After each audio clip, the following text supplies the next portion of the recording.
Zbog čega Sky News i BBC nisu prenosili prvi dan haškog suđenja, dok su drugi, kada je Izrael iznosio odbranu, uredno pratili.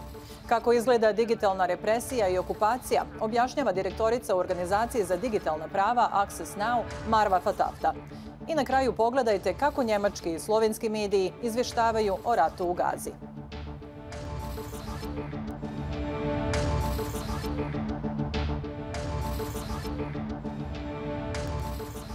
Dobrodošli u Opservatorij, emisiju u kojoj analiziramo medijska izvještavanja u regiji i svijetu. Ja sam Lejla Mazlić.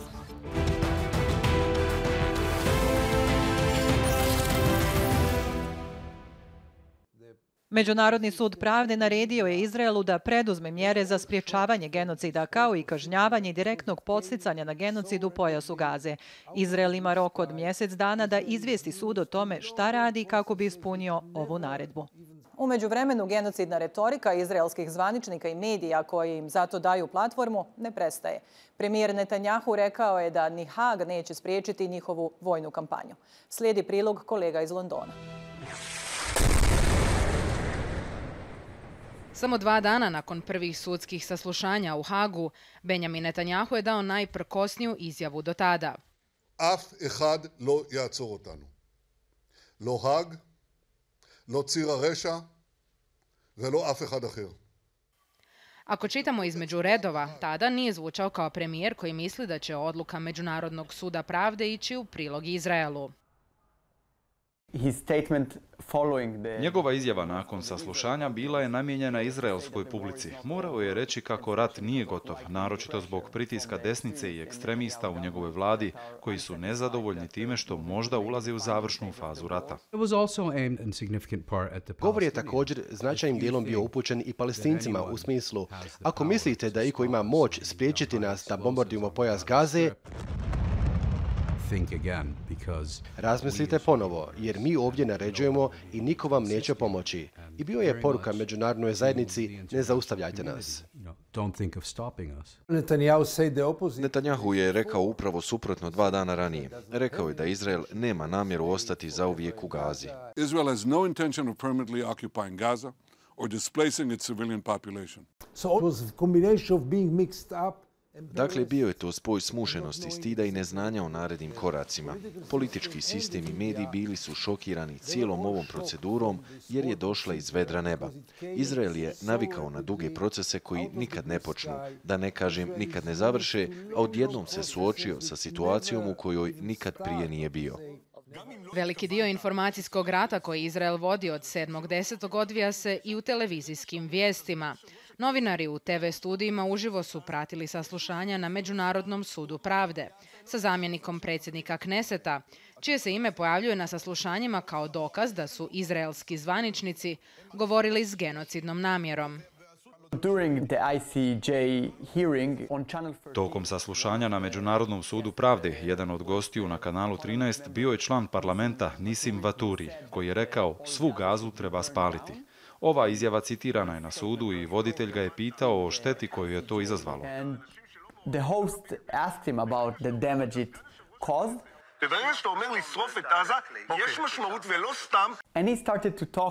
Vaturi je zatim počeo pričati o 7. oktobru i užasnim napadima na Izrael.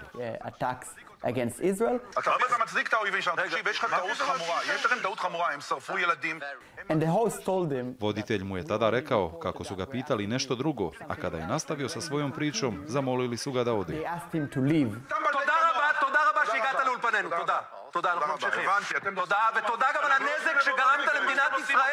Ovakvo ponašanje prema gostu veoma je neobično. Izraelci nisu vidjeli mnogo toga u njihovim emisijama. Zapravo, neke od genocidnih izjava iznesenih pred Međunarodnim sudom pravde prvobitno su emitirane upravo iz ovih informativnih studija.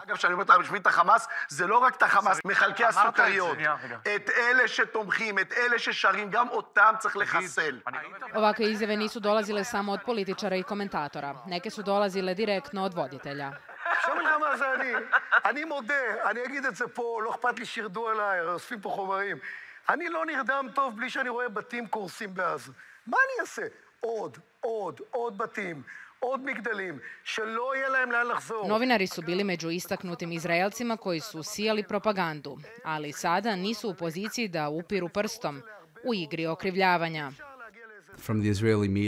U izraelskim medijima su u osnovi dvije teme. Prva je bijes u stilu kako se usuđujete. Mi smo ti koji su ovdje žrtve genocida.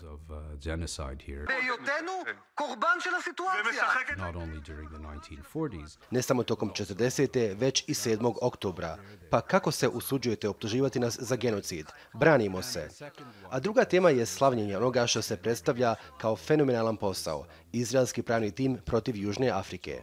זה היה היום שבו ישראל השיבה מלחמה, שיקמה את כבודה, הטילה אלומת אור על השקרים וההוצאה מהקשר של הצוות הדרום אפריקאי, ובית הדין סוף סוף קיבל את הסיפור האמיתי. How did we get to this? Kako smo došli do ovoga? Tako što su, nakon više od 3 mjeseca rata u Gazi, gotovo svi izraelski mediji potpuno iznevjerili svoju profesiju. Ne vidite ljude u Gazi, ne vidite gladovanje, djecu koja umiru na bolničkim podovima, bombardovanje. Vidite samo nejasne slike. Tako su Izraelci i došli na sudsko saslušanje s osjećajem da je u ratu sve kako treba biti. Izvan Izraela, televizijski gledatelji kritizirali su najgledanije britanske informativne kanale, BBC i Sky, zato što nisu osigurali direktan prijenos prvog dana haškog saslušanja, kad je Južna Afrika iznijela argumente, a uredno su sljedećeg dana pratili dio s obranom Izraela. Neki britanski voditelji su i ranije preispitivali izraelski narativ, nakon što su saslušanja završena naoružani dokazima koje je Južna Afrika upravo iznijela pred Međunarodnim sudom pravde, činilo se da su još jače počeli pritiskati izraelske zvaničnike.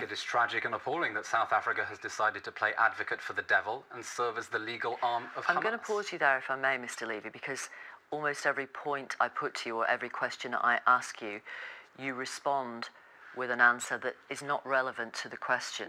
Nenaviknutom na teška pitanja zapadnih medija, razgovor je uzrokovao nelagodu ovom izraelskom spin doktoru.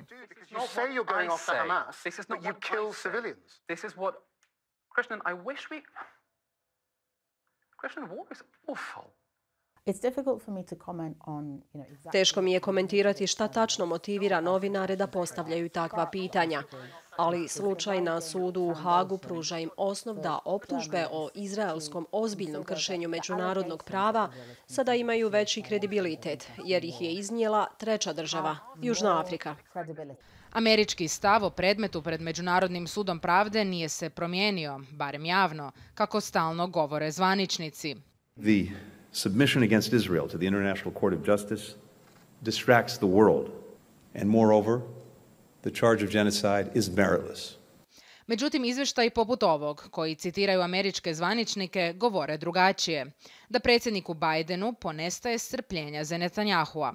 Ankete pokazuju da će Bidena podrška izraelskom ratu protiv Gaze u izbornoj godini koštati glasova, posebno među mladim Amerikancima. Kao što je jedan bivši izraelski politički savjetnik sugerirao, ako Joe Biden traži izlaz iz ovoga, slučaj na sudu u Hagu bi mu ga mogao pružiti. Bi li ovo moglo pomoći SAD-u da dođe do drugačije pozicije, gdje se konačno krećemo prema prekidu vatre? Pametna stvar za američku administraciju, ako želite vidjeti kraj ovome, bila bi da kaže nismo išli na Međunarodni sud pravde, ali moramo poštivati ozbiljnost ovih saslušanja s pretpostavkom da postoje određeni nalazi koji su problematični za trenutnu izraelsku vojnu operaciju, a koji nam nude izlaz. Dakle, ovo bi moglo igrati tu ulogu.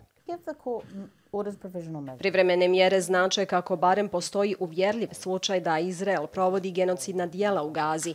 Mogli bismo se nadati da će novinari naglasiti tu činjenicu u svom izvještavanju.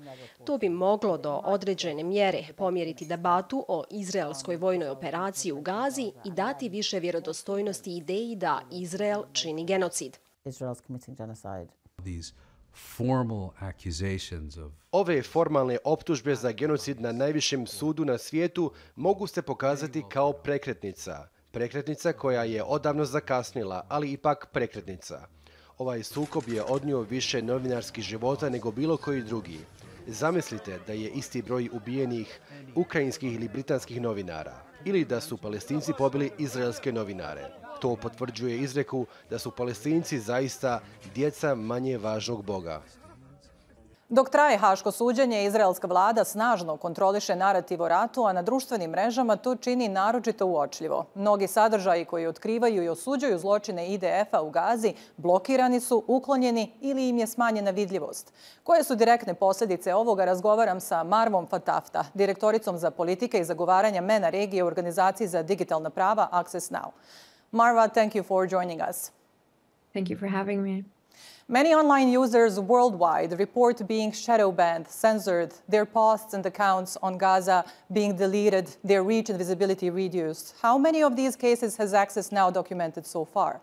We have documented numerous accounts of different restrictions and ways of censorship where people sharing about Palestine and what's happening in Gaza being either having their content removed, their accounts suspended, or permanently shut down by social media companies, or people being shadow banned. And there's a widespread user experience in that regard, where people's visibility and interaction with the content is significantly reduced as a result of their activism in solidarity with Palestine and Gaza. When you say numerous, what is the number that we are talking about?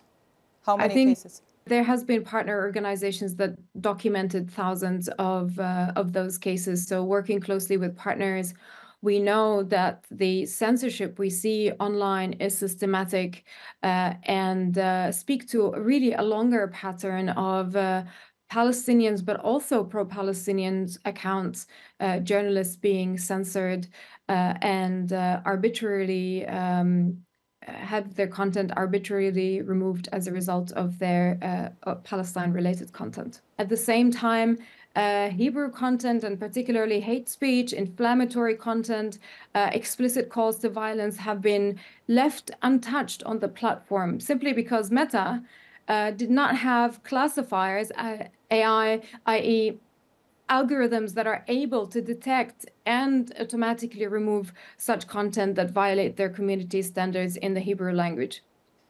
And it's not just Meta. We also have a case where Israeli leadership is paying Google search results. When we type ICJ Hague in Google search, we get the top results sponsored by the Israeli government. So the information we see goes in their favor. And also the government of Israel is also paying YouTube, which is owned by Google, to reduce anti-war content and promote pro-Israeli narrative. So basically, Western public doesn't get to see the videos of massacres of children and civilians in Gaza. The same practice we see on Facebook and LinkedIn. So how does this affect and shape public opinion about the war in Gaza, let alone impact the lives of civilians under bombardment? There is indeed a war on information and war on narratives. And this is indicative by the fact that the Israeli authorities have been investing millions of US dollars in targeted advertisement that we see not only on YouTube and social media companies, but also in video games. I have seen myself ads on Duolingo, so a language learning app. So they're quite an aggressive PR campaign. And coupled with that is the fact that the Israeli authorities have been targeting telecommunications and internet infrastructure in the Gaza Strip through targeted bombardment, which leads to the destruction of such vital infrastructure in times of war, or the restrictions on access to fuel, which led Palestinian internet service providers and mobile network operators to really suffer and stop not being able to continue providing services to customers, to people inside of the Gaza Strip.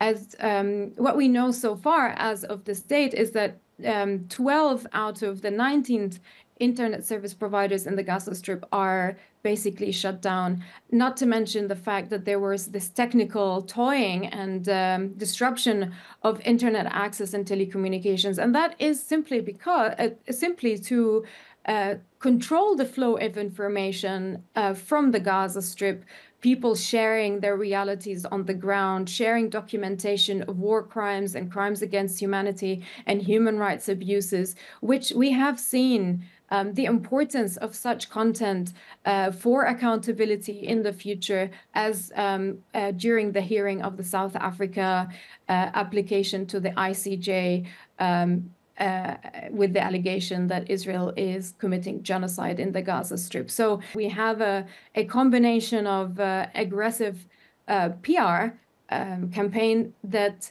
aims to influence the public, the world public opinion, conceal facts, conceal trails of crimes being committed in the Gaza Strip.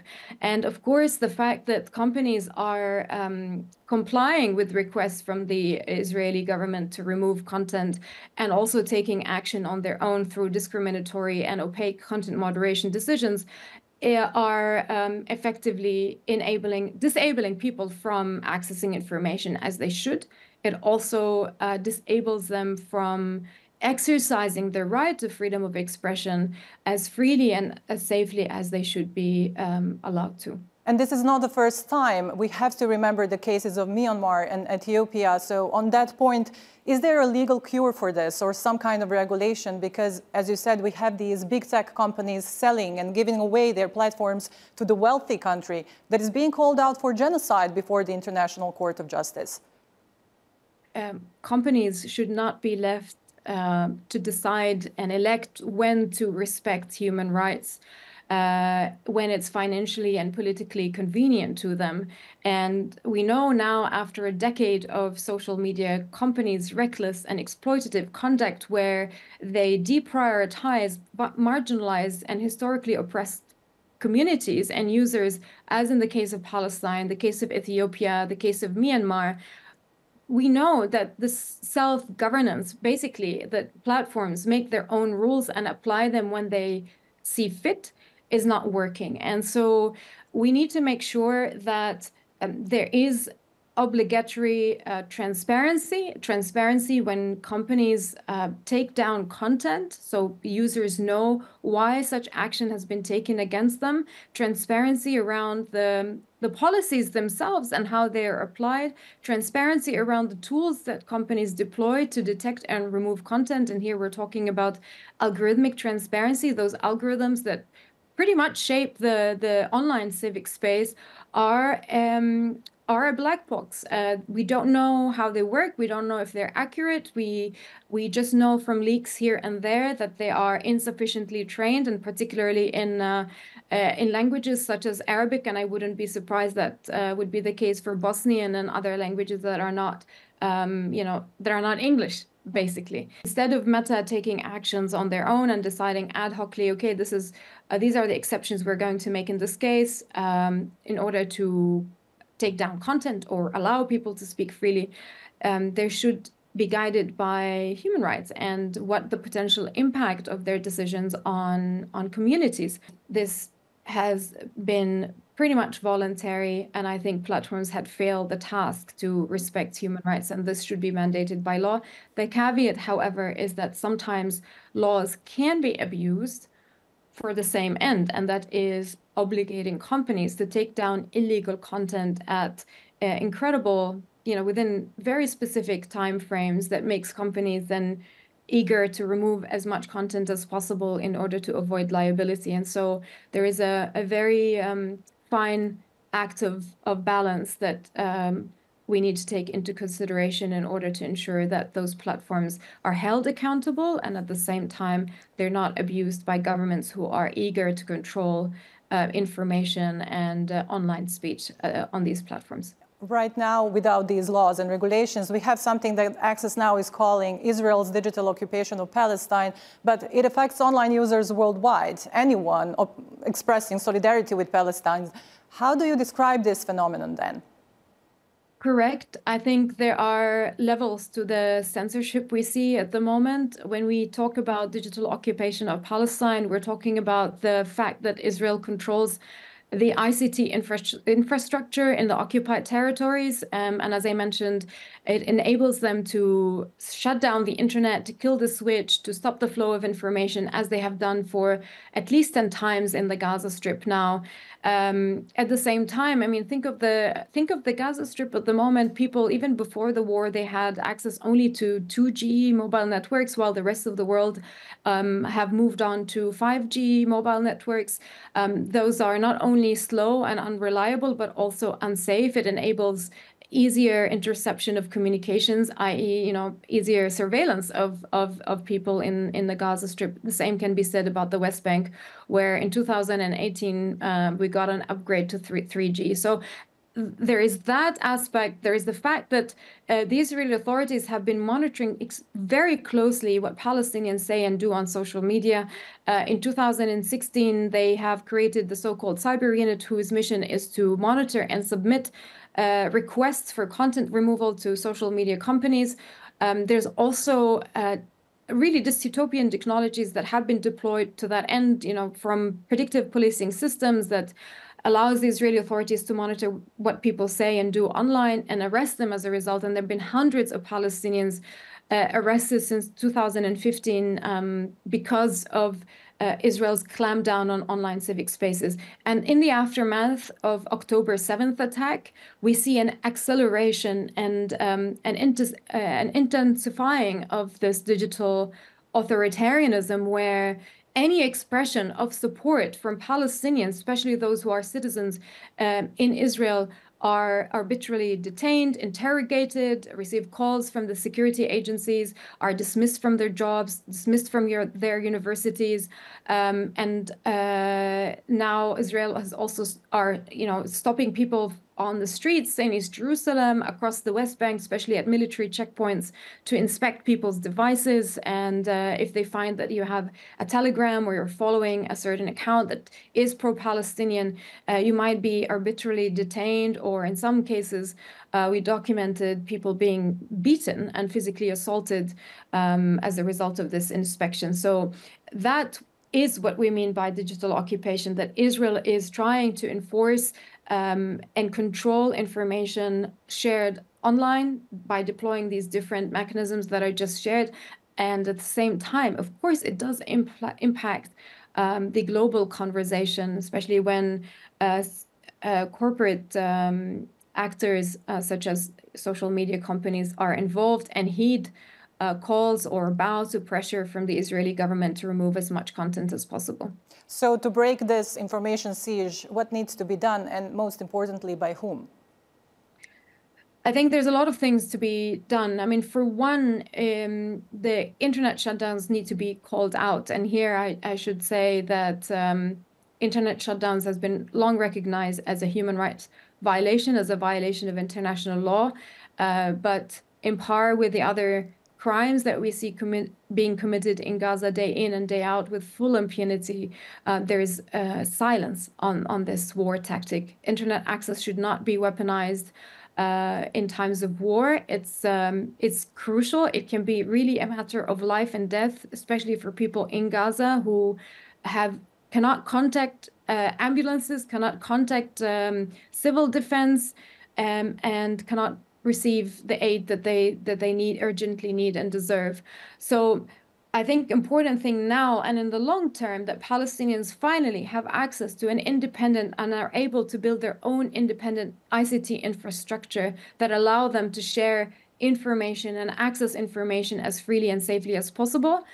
There is an obligation or a duty for social media companies and private actors to prevent the crime of genocide, to tackle the proliferation and the barrage of disinformation, war propaganda, dehumanization, and genocidal rhetoric we see propagating on their platforms that until this point has not been dealt with as seriously as possible.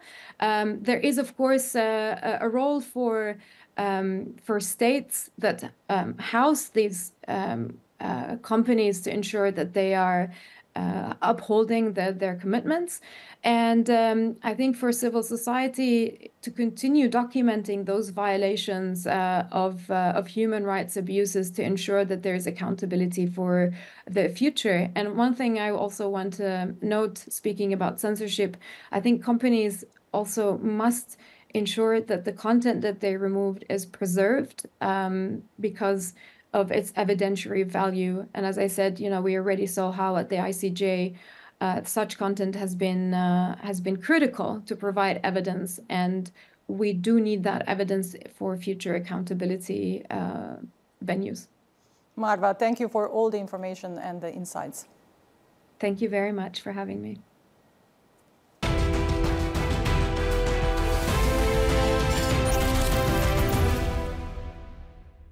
Represija se ne dešava samo online. U Njemačkoj i širom Evrope u porastu je fašizam. To je očito i u medijskim naslovima. Pogledajte o čemu je riječ.